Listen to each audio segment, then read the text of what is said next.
Olá, amigos da Náutica, loucos e loucas por barcos. Sou Guilherme Code, aqui do nosso estúdio do São Paulo Boat Show, e recebo não só um grande profissional, como um grande amigo e companheiro de expedição antártica do veleiro Polar Endurance. Foi nosso tripulante e meteorologista oficial.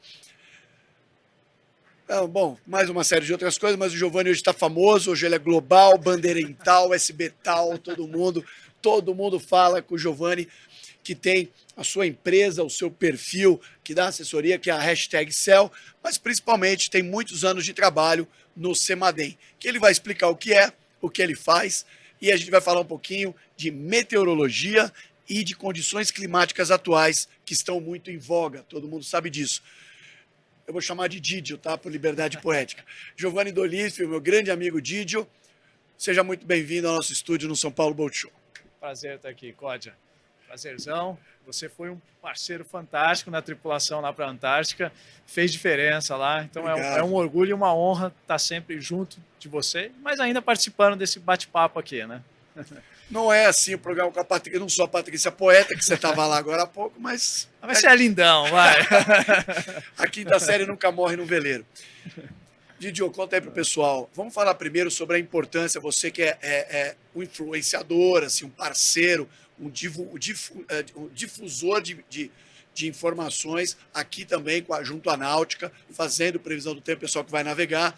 Vamos falar primeiro sobre a importância e, se você quiser dar alguma dica sobre o que fazer, como pegar, como obter uma boa previsão do tempo, mesmo que básica, mas que sirva para uma navegação segura. É fundamental, né? Mesmo que seja um passeinho de final de semana, um sábado, um domingo, precisa saber se não vai se surpreender, porque o passeio que pode ser um lazer, uma diversão, uma experiência incrível, pode se transformar num momento de perigo, de ameaça, de risco para a embarcação, para as pessoas que estão lá.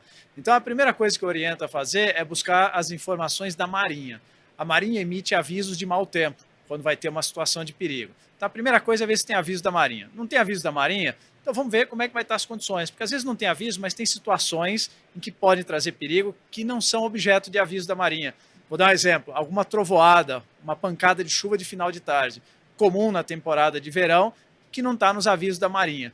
Então, você tem aplicativos como o Wind, por exemplo, que eu uso bastante, a gente usou na expedição, né, que tem uma previsão excelente. 100% nada é, ninguém é, né? Mas ele traz informações que podem ajudar muito no planejamento. E acompanhar com frequência para ter essa percepção do quanto, aonde que acerta mais, aonde que erra. Uma camada lá, uma informação que traz essa condição de tempestade é justamente esse nome, tempestade. Então ela vai mostrar amarelo, laranja, vermelho, onde tem condições de tempestades mais severas. Então essa é uma camada interessante, é uma dica que fica para quem quer ir para o mar. Depois de ver os avisos da Marinha, se não tem nenhum aviso, ver se não tem nenhuma tempestade. Acho que aí já dá uma boa ideia, já evita bastante você ser surpreendido. Uma dúvida que todo mundo tem seguindo essa linha.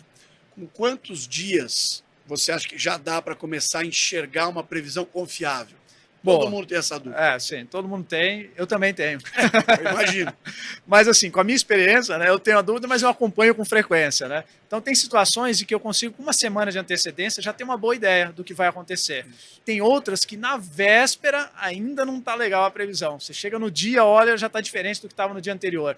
Essa semana passada, quinta-feira, eu estava fazendo uma previsão, o pessoal de Ilhabela, e tinha previsão só de vento nordeste, nuvem baixa, não tinha nada. E o dia amanheceu com trovoada no litoral. Então, essa época de transição, ele está saindo do inverno seco, né, para uma temporada de chuva, tem essas surpresas com essas trovoadas. Por isso que eu já tinha falado da trovoada, né? Porque é uma coisa que está pegando agora. A gente está acostumado com a temporada seca, às vezes se surpreende. Não, ainda não tem, não é verão, não tem trovoada, né? Mas teve semana passada no litoral. Então, essas situações de trovoada são menos previsíveis com antecedência. É um dia e tem que olhar no dia de novo. Muda muito a previsão de trovoada. Agora, se é uma situação que não tem frente fria, tem uma alta pressão, né, tá bem tranquilo, frente fria está lá no sul, então dá para você olhar com vários dias, com 5, 6, 7 dias, que dá uma boa ideia. E tem um outro fenômeno, Códia, que tem atrapalhado bastante. Atrapalha quem não se planejou, né? E tem surpreendido, que é aqui no litoral de São Paulo, esse ano tem tido uma alta frequência de nevoeiro. Nevoeiro. Várias vezes a gente conversou sobre isso, né? Nevoeiro, neblina popular, cerração. Aí o pessoal já fica, tem uns caras nos grupos que colocam, já falam neblina e já põe um sorrisinho que já sabe que só tá pra me sacanear. Tá zoando, né? Tá zoando. Valeu, Rafael Mesquita. É contigo essa aí. Ele é um. Opa! Então, e aí esse nevoeiro, né, que é a palavra técnica, que tem uma visibilidade menor que 1 quilômetro, traz risco para navegação ali no canal de Ilhabela, então, que é cheio de gente navegando, a maioria não tem muito AIS para navegar ali pertinho, né? Então é um perigo, o pessoal navega com velocidade e tal. E esse ano a gente está tendo uma frequência muito maior de nevoeiro. É verdade. Tem surpreendido o pessoal. Às vezes fica 2 dias seguidos, dia e noite. Né? Tem gente que me pergunta, pô, Giovanni, nevoeiro, mas o dia inteiro ficou com nevoeiro. É raro mesmo. Por que isso, né? E aí eu fui buscar também uma explicação, né? E aí eu percebi que olhando os mapas de temperatura do mar, a água do mar estava bem mais fria do que normalmente acontece nessa época. Já é uma época fria, né? E estava uns 2 graus mais fria. Era o suficiente para a gente ter uma frequência de nevoeiro muito maior. Porque o nevoeiro ele se forma quando o ar em contato com a água fria se resfria até o ponto de ficar saturado, né? E essa saturação, eu costumo fazer uma analogia, quando você vai pegar uma gelada e abre um freezer, sai aquela fumaça branca, né? Aquilo dali é o ar muito gelado, em contato com o ar de fora, saturou o ar, aquilo é nevoeiro, né? Uma nuvenzinha. Então no mar é a mesma coisa, o ar que tem uma certa umidade, em contato com água fria, se resfria, formando um nevoeiro. Bom, já aprendeu mais essa. Giovanni, fala um pouquinho o seguinte, mudar um pouquinho o caminho aqui da prosa. Explica quem é o Giovanni, aonde o Giovanni trabalha, se o Giovanni é formado, tal, e o que cargo você ocupa onde, porque você está em vários cenários, participando de vários quadros consultivos, etc. e tal, inclusive do governo, até porque é onde você trabalha. Conta para o pessoal quem é o Giovanni D'Olive como profissional, aonde você está, e aí conta um pouquinho sobre o que está acontecendo a respeito dessa seca toda, que eu sei que até em Brasília você teve recentemente. Sei.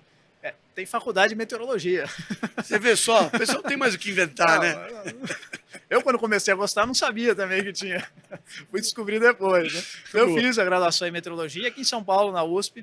Lá mesmo eu gostei da coisa, aí fiz o mestrado, ainda em meteorologia, e aí fui trabalhar no INPE, em Cachoeira Paulista, tem um centro de previsão de tempo. Mas explica pro pessoal, tem gente que não sabe o que é o INPE. O INPE é o Instituto Nacional de Pesquisas Espaciais. Boa. E dentro tem um centro de previsão de tempo e estudos climáticos, que é o CPTEC. Já consultei muito. Quem navega usa bastante. Muito, né? Muito, ó. Não é porque não tinha o Indy, esses aplicativos todo bacaninhos. E aí trabalhei lá no CPTEC durante 12 anos, como meteorologista, fazia carta sinótica e tal. E durante aquele tempo eu fiz também um doutorado lá dentro do INPE. Em 2012 eu concluí o doutorado. Ainda em meteorologia, quase não gosto. Sensacional, né? Hein? Quase não gosto. Aí depois de 12 anos lá, criaram um Centro Nacional de Monitoramento e Alerta de Desastres. O pessoal percebeu que só prever chuva não adiantava, porque a chuva se cai num lugar que não tem vulnerabilidade, não tem ninguém, tem mato, tem floresta, né?